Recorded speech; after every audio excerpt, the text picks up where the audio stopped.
Hello everyone, welcome to my class. Students, हम पढ़ रहे थे लेक्चर मेथड, व्याख्यान विधि। व्याख्यान विधि के कॉन्सेप्ट को आप लोग जान चुके हैं। इसके साथ ही हम बात कर चुके थे इसकी नीड, यानी ये कहाँ कहाँ पे काम आता है, इसकी इम्पोर्टेंस क्या है। और इसके साथ ही जो हमारा आज का टॉपिक रहेगा, हम उस पर बात करेंगे इसकी यूटिलिटी, यानी इसके क्या हम कह सकते हैं। देखो, इम्पोर्टेंस हमने पढ़ी है, नीड पढ़ी है, तो बस उससे रेलेवेंट ही होगी ये उपयोगिता या यूटिलिटी। ठीक है। अब हम अगर कॉन्सेप्ट की बात करें तो जब मैंने आपको बताया था कि व्याख्यान क्या होता है, तो मैंने आपको कहा था कि व्याख्यान से अगर अभिप्राय लिया जाए, अगर उसका मीनिंग समझा जाए, तो व्याख्यान का मतलब है किसी चीज की व्याख्या करना, अर्थात पाठ को भाषण के रूप में पढ़ाना। बस यही होता है व्याख्यान। अब इस व्याख्यान विधि से हमें क्या क्या फायदे मिलते हैं या फिर इसकी क्या उपयोगिता है, तो इसके बारे में आज हम जानने वाले हैं। स्टूडेंट्स, मैंने आपको ये बताया था कि दो बातें सम्मिलित होती हैं इस विधि से जब भी पढ़ाया जाता है। तो वो दो बातें क्या थी? पाठ्य वस्तु का चयन और उसके साथ ही पाठ्य वस्तु का प्रस्तुतिकरण। और प्रस्तुतिकरण में भी मैंने आपको बताया था कि कंटेंट को चूज तो प्रत्येक लेक्चरर बहुत ही अच्छे तरीके से करके लेकर के आता है, चयन अच्छे से करता है, सिलेक्शन अच्छे से करता है कंटेंट का, लेकिन उसकी जो प्रेजेंटेशन है वो डिपेंड करती है लेक्चरर के व्यक्तित्व पर, उसकी पर्सनालिटी पर। ठीक है, कि वो किस पर्सनालिटी का है। जिस पर्सनालिटी का वो होगा उसका प्रेजेंटेशन भी वैसा ही होगा। ठीक है, तो पर्सनालिटी बहुत ही इंपॉर्टेंट रोल प्ले करती है किसी भी लेक्चरर के लेक्चर में। ठीक है, या प्रेजेंटेशन में। दो बातें हमें पता है, selection of content and the presentation of content. आज जब यूटिलिटी की बात कर रहे हैं तो यूटिलिटी के अंतर्गत जो सबसे पहली चीज है कि ये व्याख्यान जो होते हैं, लेक्चर्स जो होते हैं, वो क्या करते हैं, तो वो विद्यार्थियों के लिए प्रेरणादायक होते हैं। ठीक है, विद्यार्थियों को वो प्रेरणा देने का काम करते हैं, मोटिवेशन टू दी स्टूडेंट्स। अब किस तरह से मोटिवेट करते हैं स्टूडेंट्स को या उनके लिए मोटिवेशनल होते हैं, तो देखिए, हमने वही दो बातें जिन पे पहले मैंने बात की है कि जब भी कोई व्याख्यान देता है, लेक्चर देता है, तो वो दो काम करता है, selection of content and presentation of content. तो यहाँ पे विद्यार्थी जब किसी लेक्चर को सुनते हैं तो वो पूरी तरह से एकाग्रचित होते हैं। यहाँ पे ये विधि कैसी विधि है? ये है अध्यापक केंद्रित विधि, शिक्षक केंद्रित विधि। यहाँ पे सर्वोपरि कौन है? शिक्षक है। यहाँ पे विद्यार्थियों का काम क्या है? सुनना है, उस चीज को समझना है जो लेक्चर के दौरान उनका टीचर उन्हें समझा रहा है। तो यहाँ पे वो इतने प्रभावी तरीके से अपना कंटेंट लेकर के आएगा कि 35 से 40 मिनट तक आप उनको एकाग्रचित होकर के सुन सकें। नहीं तो फिर आप बोर हो जाओगे ना, और उसका जो कौशल है वो कैसे निकल करके बाहर आएगा।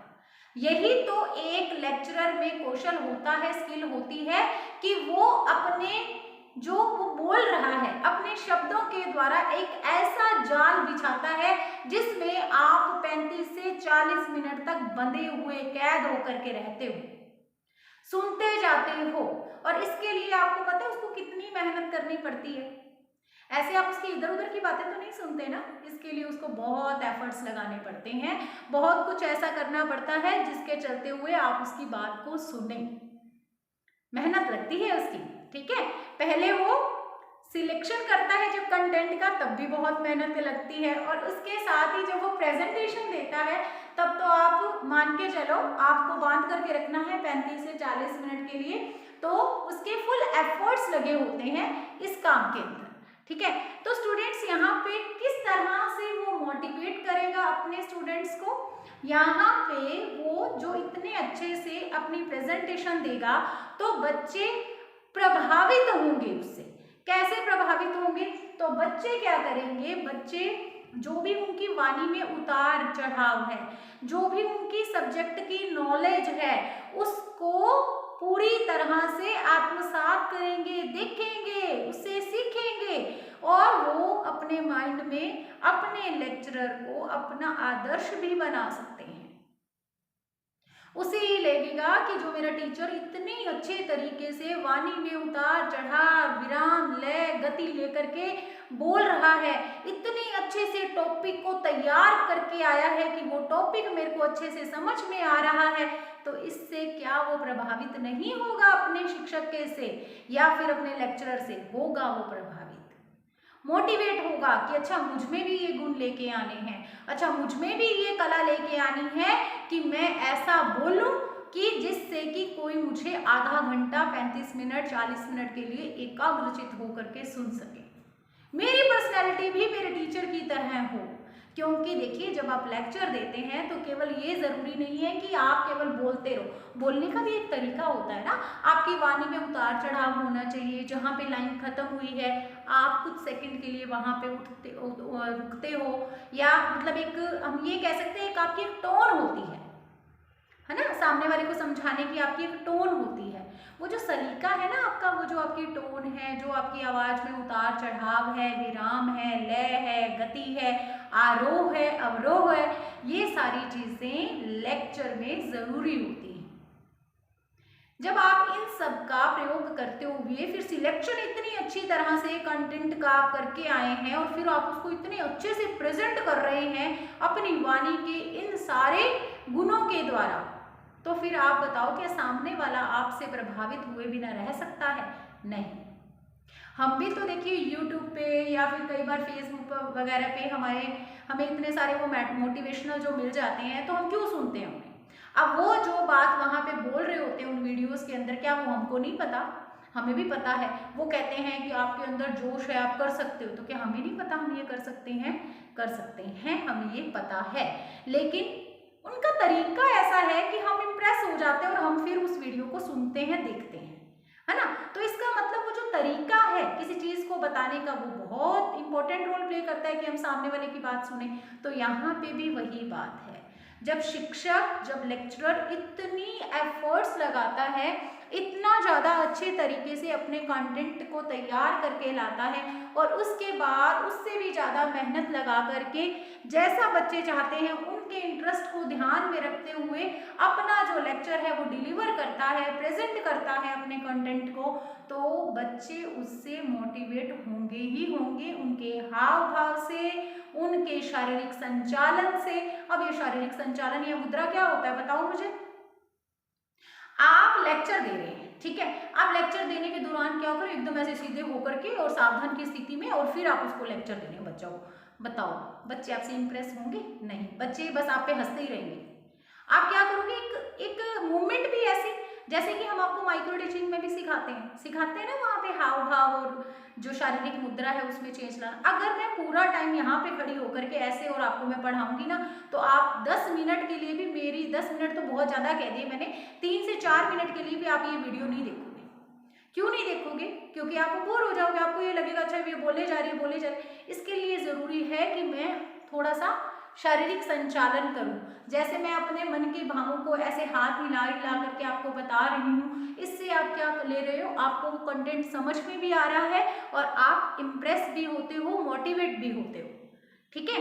तो इसलिए ज़रूरी है ना कि हाव भाव भी होने चाहिए, शारीरिक संचालन भी होना चाहिए, और जब आप ऐसा सब कुछ करते हो तो आपकी पर्सनैलिटी से आपके स्टूडेंट्स इम्प्रेस होते हैं, मोटिवेट होते हैं, और यही है विद्यार्थियों के लिए प्रेरणा का काम, ठीक है। अब नेक्स्ट हमारा जो पॉइंट है वो है शिक्षक एवं विद्यार्थी के मध्य सुविधाजनक संपर्क, facilitate relationship between the students and teacher. अब ये क्या है सुविधाजनक संपर्क? सुविधाजनक संपर्क मतलब आप आमने सामने हैं, शिक्षक और विद्यार्थी दोनों आमने सामने हैं, क्योंकि ये शिक्षक केंद्रित विधि है।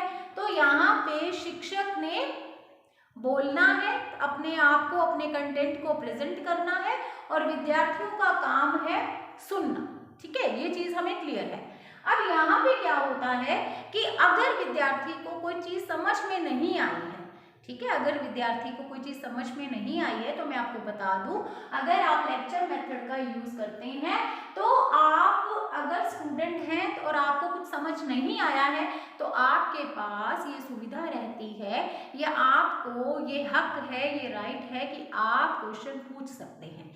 लेकिन लेक्चर मेथड के अंतर्गत ऐसे नहीं कि आपका टीचर पढ़ा रहा है, आपका ध्यान कहीं और चला गया, उस टाइम पे आपको वो चीज समझ में नहीं आई है और आप अब बीच में से सबको डिस्टर्ब करते हुए और खड़े होकर के कहें कि मैम प्लीज सर प्लीज दोबारा से बताइए। नहीं, ऐसा नहीं होता है। आपका अगर 40 मिनट का वहां पे पीरियड है जिसमें आपका टीचर आपको लेक्चर दे रहा है तो वो 30 से 35 मिनट के लिए पहले अपना लेक्चर डिलीवर करेगा और उसके बाद अगर आपका कोई प्रश्न है या आपको कहीं से कुछ समझ में नहीं आया था, आप दोबारा से समझना चाहते हो, पूछना चाहते हो या आपका कोई डाउट है जो आपको क्लियर करना है, आपने किताब में कुछ और पढ़ा है, आपके टीचर ने कुछ और बताया है, तो आप ऐसा कर सकते हो। बट कब कर सकते हो? In the end of the lecture. ठीक है, लेक्चर के एंड में आप ऐसा कर सकते हो जब आपका टीचर अपनी प्रेजेंटेशन दे चुका हो। ठीक है, तो इससे क्या होगा, इससे डाउटफुल कंडीशन तो कोई नहीं रहेगी ना। अगर आपको जो भी कुछ पूछना है वो पूछने का मौका मिलता है तो इसका मतलब क्या होगा, सीखना सार्थक है ना पूरी तरह से। सीखना फिर आसान है आपके लिए, उसमें कोई प्रॉब्लम नहीं आएगी आपको। तो यहाँ पे आपस में जो ये संपर्क होता है, ये जो कनेक्शन होता है, ये जो रिलेशनशिप होती है शिक्षक और विद्यार्थी के मध्य, टीचर और स्टूडेंट के मध्य, ये बहुत ही सुविधाजनक होती है, इसमें कोई प्रॉब्लम नहीं आती। ठीक है, सारे डाउट्स क्लियर हो जाते हैं और अच्छे से समझ में भी आ जाता है। ये हो गया हमारा सेकेंड पॉइंट। चलिए नेक्स्ट पॉइंट की ओर बढ़े। प्रतिभाशाली विद्यार्थियों के लिए उपयोगी, most useful for the God gifted child. God gifted child क्या होते हैं स्टूडेंट्स, आपको पता ही है। आपकी क्लास, आप टीचर हैं, आपकी क्लास में ही कुछ बच्चे एवरेज स्टूडेंट्स होंगे, कुछ इंटेलिजेंट होंगे, कुछ गॉड गिफ्टेड चाइल्ड्स होंगे और कुछ गॉड गिफ्टेड चिल्ड्रन के साथ ही कुछ स्लो लर्नर भी होंगे और मंद बुद्धि भी हो सकता है, कोई एक आधा बच्चा वो भी हो। ठीक है, तो इस तरह से व्यक्तिगत विभिन्नता के आधार पर किसी भी कक्षा में जो है वो बालक होते हैं। अब यहाँ पे ये जो लेक्चर मेथड है वो माना जाता है सबसे ज्यादा यूजफुल रहता है प्रतिभाशाली बच्चों के लिए। कैसे? उत्तर देने के लिए हम तैयार हैं। देखिए, प्रतिभाशाली बच्चे जो एक्स्ट्रा करके कुछ एक्स्ट्रा करना चाहते हैं, तो ये जो गॉड गिफ्टेड चाइल्ड्स हैं उनकी जो समझ है वो भी दूसरे बच्चों से ज्यादा होती होगी, है ना। दूसरे बच्चों से जल्दी ये समझते होंगे, तो क्योंकि व्याख्यान विधि में सब कुछ सुन करके याद रखना है, अपने टीचर की प्रेजेंटेशन को देख करके टॉपिक को अपने आप से सीखना है, आत्मसात करना है, सब कुछ एक एक पॉइंट को ध्यान से देखना है, तो ये कौन कर सकेगा?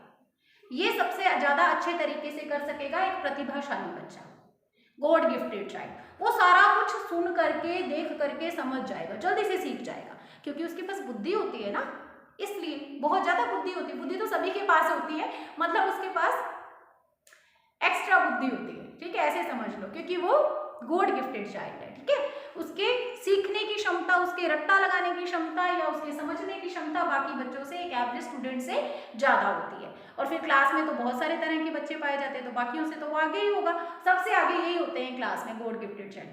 अब यहाँ पे ये जो लेक्चर मेथड है ये इनके लिए उपयोगी है। कैसे इनके लिए उपयोगी है, इस पे बात कर लेते हैं। अब देखिए, जो शिक्षक है वो अपना कंटेंट का जो सिलेक्शन है वो बहुत ही अच्छे से तरीके से करके आया है। उसने इसके लिए बहुत सारे समाचार पत्रों से मान लीजिए सब कुछ कलेक्ट किया है, या फिर पत्रिकाओं से कुछ लेकर के आया है, कुछ इंटरनेट से लेके आया है, तो वो अपने लेक्चर के दौरान ये भी बता सकता है कि मैं ये सारा का सारा कंटेंट कहाँ से लेकर के आया। अब जब वो बता देगा तो देखो, एवरेज स्टूडेंट तो कोई ज्यादा मतलब ऐसा इंटरेस्ट नहीं लेगा कि वो कहेगा कि चलो ठीक है, लेक्चर के थ्रू मुझे तो पेपर के लिए सारा का सारा कंटेंट मिल गया है, अब मुझे क्या जरूरत है कि मैं उन सारी चीजों को पढूं। लेकिन ये प्रतिभाशाली जो बच्चे होते हैं, इनके अंदर ये लालसा होती है ज्यादा से ज्यादा चीजें जानने की। तो जो लेक्चर में चीजें नहीं आ पाएंगी और अगर शिक्षक ने ये बताया है कि मैं ये कंटेंट यहाँ से ढूंढ करके लेकर के आया हूँ, तो वो बच्चे उन समाचार पत्रों को, उन मैगजीन्स को, पत्रिकाओं को, या फिर उन किताबों को, या नेट से जहाँ पे भी शिक्षक ने बताया है वहां से जाकर के पढ़ना चाहें तो पढ़ सकते हैं। ठीक है, और अपनी जो भी समझ है उसको और भी अच्छा कर सकते हैं। इसलिए ये लेक्चर मेथड उपयोगी रहता है, यूजफुल रहता है प्रतिभाशाली बच्चों के लिए, गॉड गिफ्टेड चाइल्ड्स के लिए। अब देखिए समय और शक्ति की बचत, time saver and energy saver. Time saver और एनर्जी सेवर, तो स्टूडेंट्स लास्ट क्लास में मैंने आपको ये बताया था ना कि इसमें क्या होता है, किसी बड़ी इकाई को जहां पे आप पर ये प्रेशर है कि आपने इतने टाइम में इसको कंप्लीट कराना ही कराना है और आपके पास टाइम कम है, तो आप व्याख्यान विधि के द्वारा इसे अच्छे से करवा सकते हो। ठीक है, कम टाइम में मतलब समय की बचत हो जाती है, कम समय में आप अपने टॉपिक को या अपनी कोई भी यूनिट को या कोई आपका जो टॉपिक है उसको इस विधि का प्रयोग करके कम समय में पूर्ण करा सकते हो। और फिर समय कम लगेगा तो इसका मतलब एनर्जी भी कम लगेगी। ठीक है, अब आगे है विद्यार्थियों में श्रवण कौशल का विकास, develops the listening skill to the students. अब यहाँ पे लिसनिंग स्किल डेवलप हो जाती है इसके जरिए। कैसे हो जाती है स्टूडेंट्स, क्योंकि ये एक शिक्षक केंद्रित विधि है, तो शिक्षक केंद्रित विधि में क्या किया जाता है, शिक्षक के द्वारा लेक्चर दिया जाता है, स्टूडेंट के द्वारा केवल मात्र सुनने का कार्य किया जाता है, समझने का कार्य किया जाता है। ये चीज तो हमें पता ही है। अब ये जो लिसनिंग स्किल है वो बच्चे की डेवलप होती है। अब भाषा के जब हम सीखने की बात करें तो भाषा के 4 कौशल होते हैं, सुनना, बोलना, पढ़ना और लिखना। आप सभी जानते हैं बहुत इंपॉर्टेंट है, बहुत इंपॉर्टेंट है। कोई भी लैंग्वेज की बात करें, इवन यहाँ तक कि रीड की परीक्षा की भी मैं बात करूँ ना, तो हर साल अब तक ये क्वेश्चन आता रहा है। पहले आर्ट होती थी, अब रीड है। हर साल ये क्वेश्चन आता है कि भाषा को सीखने का क्रम क्या है। तो भाषा को सीखने का क्रम है सुनना, बोलना, पढ़ना और लिखना। रट्टा लगा लो, उम्मीद है इस बार भी ये क्वेश्चन पक्का ही आएगा। है कुछ भी नहीं, लेकिन जिसने सुना ही नहीं, कि जिसने कभी पढ़ा ही नहीं, जिसने कभी जाना ही नहीं, तो वो व्यक्ति किस तरह से उसका आंसर दे पाएगा। फिर वो क्या करते हैं, आगे पीछे कर देते हैं। पहले लिख देते हैं बोलना, फिर लिख देते हैं सुनना, फिर लिख देते हैं लिखना, पढ़ना, आगे पीछे कर देते हैं। लेकिन ये एक सीक्वेंस में चलता है। अगर पूछा जाए कितने क्वेश्चन है तो उत्तर होना चाहिए 4। अगर क्रम पूछा जाए तो सुनना, बोलना, पढ़ना और लिखना। उम्मीद है ये क्वेश्चन आ जाएगा और आप सबका क्वेश्चन ये सही भी हो जाएगा, जिन लोगों ने ये वीडियो देखी या पहले मुझसे पढ़े हैं। तो यहाँ पे भी ये जो श्रवण कौशल है ना, ये सबसे पहला कौशल होता है। जो लिसनिंग है वो सबसे पहले होती है। ठीक है, listening, speaking, reading and writing. Listening, speaking, reading, writing, सुनना, बोलना, पढ़ना और लिखना। ठीक है, तो यहाँ पे आप इसको चेक भी कर सकते हो। छोटा सा बच्चा जो होता है ना, वो क्या करता है, क्या वो पैदा होते ही बोलने लग जाता है? नहीं बोलता वो पैदा होते ही। पहले वो क्या करता है, 6, 8, 10 महीने तक वो सिर्फ सुनता रहता है, लिसन करता है, सुनता है, और जो सब कुछ वो सुनता है उसी में से ही कुछ वर्ड्स को वो कैच करके, जब वो 8-10 महीने का होता है, जब वो बोलना शुरू करता है, तो देख लेना पहला शब्द वही बोलेगा जो उसने सुना होगा।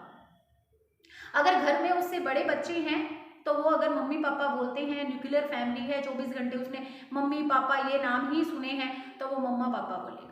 अगर वही छोटा बच्चा है, उससे छोटे जो हैं वो नहीं है, मान लीजिए जॉइंट फैमिली में है, पहला बच्चा है घर के अंदर, और उसने जिन वर्ड्स को सुना होगा वो वही वर्ड्स बोलेगा। ठीक है, ऐसा ही होता है, क्योंकि वो सबसे पहले सुनता है जन्म के बाद बच्चा, उसके बाद वो बोलता है। अब जब उसको पढ़ने की बात होती है तो बताओ, पहले उसको पढ़ना सिखाया जाता है या लिखना सिखाया जाता है? तो पहले उसको पहचान कराई जाती है ना, किताब में से आप देखते हो, है ना, A फॉर एप्पल ये है, A फॉर एप्पल, उसके बाद उसको लिखना सिखाया जाता है।